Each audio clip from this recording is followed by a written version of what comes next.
ನಾಡ ಪಿಸ್ತೂಲ್ ಸೇರಿದಂತೆ ಮಾರಕಾಸ್ತ್ರಗಳನ್ನು ಅಕ್ರಮವಾಗಿ ಮಾರಾಟ ಮಾಡಲು ಯತ್ನಿಸುತ್ತಿದ್ದ ಇಬ್ಬರು ಆರೋಪಿಗಳನ್ನು ಬಂಧಿಸುವಲ್ಲಿ ಬೀದರ್ ಜಿಲ್ಲಾ ಪೊಲೀಸರು ಯಶಸ್ವಿಯಾಗಿದ್ದಾರೆ. ಬೀದರ್ ಪಟ್ಟಣದಲ್ಲಿ ಹೋಟೆಲ್ ನಡೆಸುತ್ತಿದ್ದ ಅಮನ್ಜಿತ್ ಹಾಗೂ ವೆಂಕಟೇಶ್ ಮಹಾರಾಷ್ಟ್ರದ ನಾಂದಡಿನ ವ್ಯಕ್ತಿಯೊಬ್ಬನಿಂದ ಪಿಸ್ತೂಲ್ ಹಾಗೂ ಮಾರಕಾಸ್ತ್ರ ಖರೀದಿಸಿ ತಂದು ಬೀದರ್ನಲ್ಲಿ ಹೆಚ್ಚಿನ ಹಣಕ್ಕೆ ಮಾರಾಟ ಮಾಡುತ್ತಿದ್ದರು. ಖಚಿತ ಮಾಹಿತಿ ಮೇರೆಗೆ ದಾಳಿ ನಡೆಸಿದ ಪೊಲೀಸರು ಬೀದರ್ ಹೊರವಲಯದ ರಿಂಗ್ ರೋಡ್ ಪಕ್ಕದಲ್ಲಿ ಆರೋಪಿಗಳಿಂದ 5 ನಾಡ ಪಿಸ್ತೂಲ್, 2.60 ಲಕ್ಷ ಮೌಲ್ಯದ 26 ಜೀವಂತ ಮದ್ದುಗುಂಡು ಸೇರಿದಂತೆ ಒಟ್ಟು 6.73 ಲಕ್ಷ ಮೌಲ್ಯದ ವಸ್ತುಗಳನ್ನು ವಶಪಡಿಸಿಕೊಂಡಿದ್ದಾರೆ. ಘಟನೆಗೆ ಸಂಬಂಧಿಸಿದಂತೆ ಇಬ್ಬರನ್ನು ಬಂಧಿಸಿದ್ದು, ಇನ್ನು ಇಬ್ಬರು ಆರೋಪಿಗಳ ಬಂಧನಕ್ಕೆ ಬಲೆ ಬೀಸಿದ್ದಾರೆ. ಪಿಸ್ತೂಲ್ಗಳನ್ನು ಸ್ಮಗ್ಲ್ ಮಾಡಿ ಮಹಾರಾಷ್ಟ್ರ ನಾಂದೇಡ್ ಜಿಲ್ಲೆಯಿಂದ ಇಲ್ಲಿಗೆ ಸ್ಮಗಲ್ ಮಾಡಿ ಅಕ್ರಮವಾಗಿ ಇಲ್ಲಿ ಮಾರ್ತಾ ಇದ್ದಾರೆ ಅನ್ನೋ ಮಾಹಿತಿ ಮೇರೆಗೆ ನಾವು ಬೀದರ್ ಜಿಲ್ಲೆ ಪೊಲೀಸರು ಟ್ರ್ಯಾಪ್ ಮಾಡಿ ನಿನ್ನೆ ಇಬ್ಬರು ಆರೋಪಿಗಳನ್ನು ಹಿಡಿಯಲಾಗಿದೆ. ಇಬ್ಬರು ಆರೋಪಿಗಳು ಕೂಡ ನಮ್ಮ ಬೀದರ್ ಜಿಲ್ಲೆಗೆ ಸೇರಿದ್ದವರೇ. ಆದರೆ ಈ ಕಂಟ್ರಿ ಪಿಸ್ಟೋಲ್ಗಳನ್ನು ವಿತ್ 26 ಲೈವ್ ಅಮ್ಯುನೇಷನ್ ನಾಂದೇಡಿಂದ ಒಬ್ಬ ಕುಖ್ಯಾತ ಇಲ್ಲೀಗಲ್ ಆರ್ಮ್ಸ್ ಡೀಲರ್ ಕಡೆಯಿಂದ ತಂದು ಇಲ್ಲಿ ಲೋಕಲಲ್ಲಿ ಕೆಲವರಿಗೆ ಮಾರಬೇಕಂತ ಪ್ರಯತ್ನ ಮಾಡ್ತಿದ್ದಾರೆ ಅನ್ನುವ ಖಚಿತ ಮಾಹಿತಿ ನಮಗಿದೆ. ಅದರ ಪ್ರಕಾರ ನಿನ್ನೆ ಟ್ರ್ಯಾಪ್ ಮಾಡಿ ಅವರನ್ನು ಹಿಡಿದು ಅವರ ಕಡೆ 5 ಪಿಸ್ಟೋಲ್ಗಳನ್ನು ನಾವು ನಿನ್ನೆ ವಶಕ್ಕೆ ಪಡೆದಿದ್ದೇವೆ. ಜೊತೆ 26 ಲೈವ್ ರೌಂಡ್ಸನ್ನು ಕೂಡ ನಾವು ನಿನ್ನೆ ಜಪ್ತಿ ಮಾಡಿದ್ದೇವೆ ಅವರ ಕಡೆಯಿಂದ. ಅದಲ್ಲದೆ ಅವರ ಕಡೆ ಸುಮಾರು ಒಂದು 5 ತಲ್ವಾರ್ಗಳನ್ನು ಕೂಡ ನಾವು ಸೀಸ್ ಮಾಡಿದ್ದೇವೆ. ಕೆಲವು ದಿನಗಳ ಹಿಂದೆ ಬೀದರಲ್ಲಿ ಗಾಂಜಾ ತಡೆಗಟ್ಟಲು, ನಾರ್ಕೋಟಿಕ್ಸ್ ತಡೆಗಟ್ಟಲು ಒಂದು ಟೀಮನ್ನು ನಾವು SP ಆಫೀಸ್ ಹಂತದಲ್ಲಿ DYSPಗಳ ನೇತೃತ್ವದಲ್ಲಿ ನಾವು ಮಾಡಲಾಗಿದೆ. ಅದೇ ತಂಡ ಈ ಮಾಹಿತಿಯನ್ನು ಕೂಡ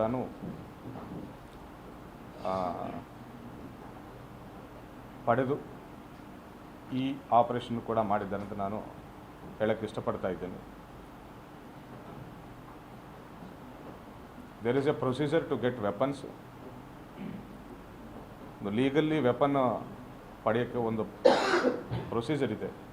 ಅದನ್ನು ಫಾಲೋ ಮಾಡೋದನ್ನು ಬಿಟ್ಟು ಈ ರೀತಿ ಇಲ್ಲೀಗಲ್ ವೆಪನ್ಸನ್ನು ಪಡೆದು ಲಾ ಆ್ಯಂಡ್ ಆರ್ಡರ್ಗೆ ಸಮಸ್ಯೆ ಮಾಡಬೇಕಂತ ಪ್ರಯತ್ನ ಮಾಡುವ ಎಲ್ಲರ ಮೇಲೂ ನಮ್ಮ ಬೀದರ್ ಪೊಲೀಸು ಹದ್ದಿನ ಕಣ್ಣಿದೆ ಅಂತ ಹೇಳೋಕ್ಕೆ ನಾನು ಇಷ್ಟಪಡ್ತಾ ಇದ್ದೇನೆ.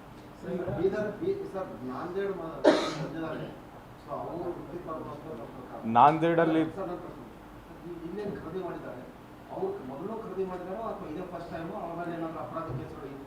ಅವರ ಮೇಲೆ ಯಾವುದೇ ರೀತಿಯ ಅಪರಾಧ ಕೇಸ್ಗಳಿಲ್ಲ. ಈ ಮಧ್ಯದಲ್ಲಿ ನಾಂದೇಡಿಂದ ತಂದು ಇಲ್ಲಿ ಮಾರಬೇಕಂತ ಒಬ್ಬ ಅಪರಾಧಿ ಅಮನ್ಜಿತ್ ಅಂತಿದ್ದಾನೆ. ಈ ಹಿಂದೆ ಒಂದು 307 ಕೇಸ್ ಇದೆ ಆ ವ್ಯಕ್ತಿ ಮೇಲೆ. ಅದು ಬಿಟ್ಟರೆ ಆರ್ಮ್ಸ್ ಆ್ಯಕ್ಟಲ್ಲಿ ಯಾವುದೇ ಕೇಸು ದಾಖಲೆ ಆಗಿರಲಿಲ್ಲ. ಬೀದರಲ್ಲಿದ್ದ ಇಬ್ಬರು ಆರೋಪಿಗಳ ಮೇಲೆ ಒಬ್ಬನ ಮೇಲೆ ಒಂದು 307 ಕೇಸ್ ಇದೆ. ಮೊದಲು ವೆಂಕಟೇಶ್ ಅಂತ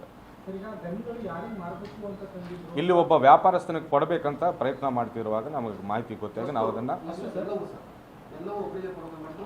ಒಂದು ಮಾತ್ರ ಡೆಲಿವರಿ ಮಾಡೋಕ್ಕೆ ಬಂದಿದ್ದಾರೆ, ಮಿಕ್ಕಿದ್ದು ಅವ್ರ ಕಡೆ ಇದೆ.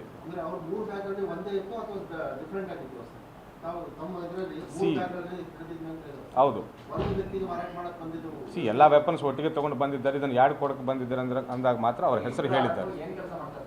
ಅವರಿಬ್ಬರು ಹೋಟೆಲ್ ಬಿಸ್ನೆಸ್ ಮಾಡ್ತಾಯಿದ್ರು, ಒಂದು ಸಣ್ಣ ಪುಟ್ಟ ಹೋಟೆಲ್ ಬಿಸ್ನೆಸ್ ವ್ಯಾಪಾರ ಮಾಡ್ತಿದ್ರು. ಆ ಯಾರಿಗೂ ಕೊಡಬೇಕಂತ ಬಂದಿದ್ದಾರೋ ಅವರನ್ನು ಕೂಡ ವಿಚಾರಣೆಗೆ ಒಳಪಡಿಸ್ತಾ ಇದ್ದೇವೆ. ಮತ್ತಷ್ಟು ಮಾಹಿತಿ ಪಡೆದು ಕಾನೂನು ಕ್ರಮ ಜರುಗಿಸ್ತೇವೆ ಅಂತ ಹೇಳ್ತಾ ಇದ್ದೇವೆ. ಇಬ್ಬರು ಆರೋಪಿಗಳನ್ನು ಕೂಡ ನಾವು ನಿನ್ನೆನೇ ಜುಡಿಷಿಯಲ್ ಕಸ್ಟಡಿಗೆ ಕಳಿಸ್ಕೊಡ್ಲಾಯಿತು. ಆಮೇಲೆ ಮೇಯ್ನ್ ದಂಧೆ ಮಾಡುವ ಆರ್ಮ್ಸ್ ಡೀಲರ್ನ ನಾವು ನಾಂದೇಡ್ ಪೊಲೀಸರ ಸಹಾಯದೊಂದಿಗೆ ನಾವು ಆ ವ್ಯಕ್ತಿಯನ್ನು ಕೂಡ ಹಿಡಿಬೇಕಂತ ಪ್ರಯತ್ನ ಮಾಡ್ತಾ ಇದ್ದೇವೆ. ಅತಿ ಶೀಘ್ರದಲ್ಲೇ ಆ ವ್ಯಕ್ತಿಯನ್ನು ಕೂಡ ಹಿಡಿತೇವೆ. ಆ ವ್ಯಕ್ತಿ ಮೇಲೆ ಈಗಾಗಲೇ ಬಹಳಷ್ಟು ಆರ್ಮ್ಸ್ ಆ್ಯಕ್ಟ್ ಕೇಸಸ್ ನಾಂದೇಡಲ್ಲಿ ಇತ್ತು. ಆ್ಯಂಡ್ ನಾಂದೇಡಿಂದ ಗಡೀಪಾರು ಕೂಡ ಮಾಡಲಾಗಿದೆ ಅನ್ನೋ ಮಾಹಿತಿ ನಮಗೆ ಮೇಲ್ನೋಟಕ್ಕೆ ಕಂಡು ಬರ್ತಾ ಇದೆ.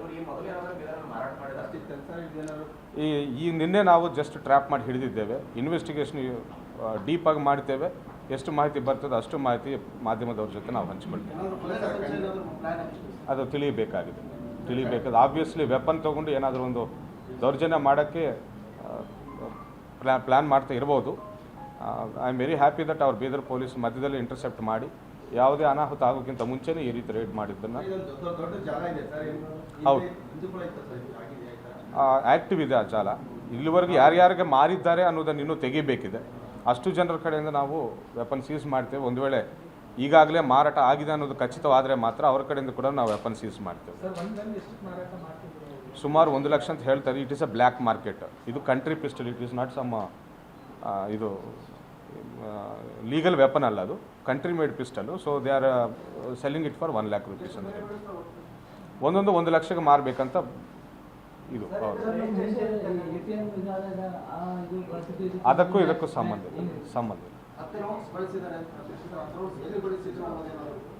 ಅದು ತಿಳ್ಕೋಬೇಕಾಗಿದೆ.